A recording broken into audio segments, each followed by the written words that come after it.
సౌభాగ్యలక్ష్మీ రావమ్మ అమ్మా, సౌభాగ్యలక్ష్మీ రావమ్మ. ఒకటి కలిసి వస్తుంది, ఒకటి ప్రతిబంధకం వస్తుంది. ఈ రెండిటి మధ్యలో నలుగుడు పడకుండా నేను సాధించి తీరుతానని తిరుగులేనటువంటి సంకల్పంతో నిలబడగలవా? ఆ నిలబడగలిగితే సంకల్పం పూర్తయిపోతుంది. కాబట్టి సిద్ధలక్ష్మి ఒక సంకల్పం మొదలైతే సంకల్పము కార్యము పూర్తయింది అన్న స్థితికి మధ్యలో ఎన్నో ఒడిదుడుకులు ఉంటాయి. ఒక సభ నిర్వహించాలి అనుకున్నారనుకోండి, కానీ తీరా మొదలెట్టిన తర్వాత ఆకాశం వంక చూస్తూ భయం, వాతావరణం వంక చూస్తూ భయం, చలి ఎక్కువగా ఉంటుందేమోనని భయం, ఎన్నో రకాల భయాలు. 3 రోజులు అయిపోయాక అబ్బా ఎంత బాగా జరిగిందో అన్న సంతోషం, అప్పుడు సిద్ధి పొందాం. ఈ సిద్ధి వరకు వెళ్ళి ఆఖరణ అమ్మయ్యా అని ఇలా గుండెల మీద చెయ్యేసుకుని తేలికగా ఊపిరి తీయాలంటే ఆ వెనక సంకల్ప బలాన్ని శక్తిని ఇవ్వగలిగిన తల్లి ఎవరో ఆమె ఆ లక్ష్మియే.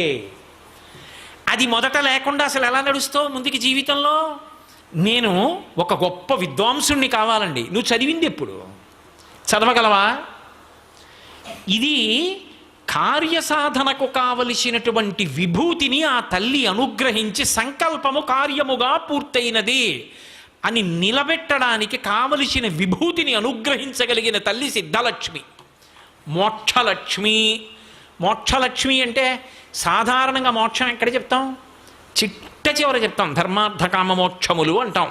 మరి రెండో లక్ష్మి మోక్షలక్ష్మి ఎందుకయింది అంటే, మోక్షము అంటే విడుదల. విడుదల యందు ఏమవుతుందో తెలుసా? పరమానందం ఉంటుంది. అది ఈ లోపల నుంచి ఉబుకుతుంది. నేను మీకు ఒక ఉదాహరణ చెప్పాలంటే, ఒక గొప్ప విగ్రహం చెక్కాలనుకున్నాడు ఒక ఆయన. గజలక్ష్మిని చెక్కాలనుకున్నాడు, చాలా అందంగా చెక్కాలనుకున్నాడు. ఏదో గణపతి స్థపతి లాంటి శిల్పి అయిన. దానికి తగిన రాయి దొరకాలి, వెతకాలా? అది ఎటువంటి రాయి అయి ఉండాలి? పొడారిపోకూడదు, కొన్ని వందల సంవత్సరములు నీటిలో నానిపోయిన రాయి అయి ఉండాలి. అటువంటి రాయి వెతికి మోకులు కట్టి నీరు తగ్గిపోయినప్పుడు వెతికి పట్టి తీసుకొచ్చి ఒడ్డుకు లాగారు. లాగిన తర్వాత అది పెద్ద శిల. మీరు ఎప్పుడైనా చూశారో లేదో శిల్పం చెక్కేటప్పుడు రాయి రాయి అంతా ఎక్కి కూర్చుంటారు శిల్పులు. కూర్చుని రకరకాలైనటువంటి ఆ పరిమాణంలో ఉన్నటువంటి ఉలులు పెట్టి సుత్తులు పెట్టి కొడతారు. పెచ్చులు ఊడిపోవడం మొదలెడుతుంది. ఆఖరణ కళ్ళు చెక్కుతారు. చెక్కేటప్పుడు ప్రధాన శిల్పి కొబ్బరికాయ కొట్టి ఎంతో జాగ్రత్తగా చెక్కుతాడు. ఇప్పుడు అద్భుతమైనటువంటి గజలక్ష్మి మూర్తి వచ్చింది. ఇప్పుడు ఆ గజలక్ష్మి మూర్తి వచ్చేసి తీసుకెళ్ళి అధివాసాలైపోయి ధాన్యాధివాసం, శయ్యాధివాసం, పుష్పాధివాసం అన్నీ చేసేశారు, ప్రతిష్ఠ చేసేశారు. కార్యం పూర్తయింది.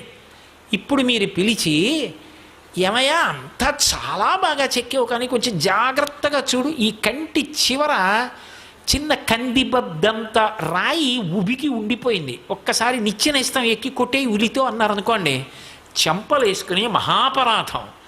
ఆ తల్లికి అది అందమండి, తప్పు, అలా కొట్టకూడదు, ఎక్కడ కనపడుతోందండి అంటాడు. తప్ప కొట్టడి. అయిపోయింది, విడుదలైపోయాడు. విగ్రహం చెక్కడం నుంచి విడుదలైపోయాడు. మోక్షం అంటే విడుదల. ఇక దాన్ని ముట్టుకోడు. సర్వం శ్రీ ఉమామహేశ్వర పరబ్రహ్మార్పణమస్తు.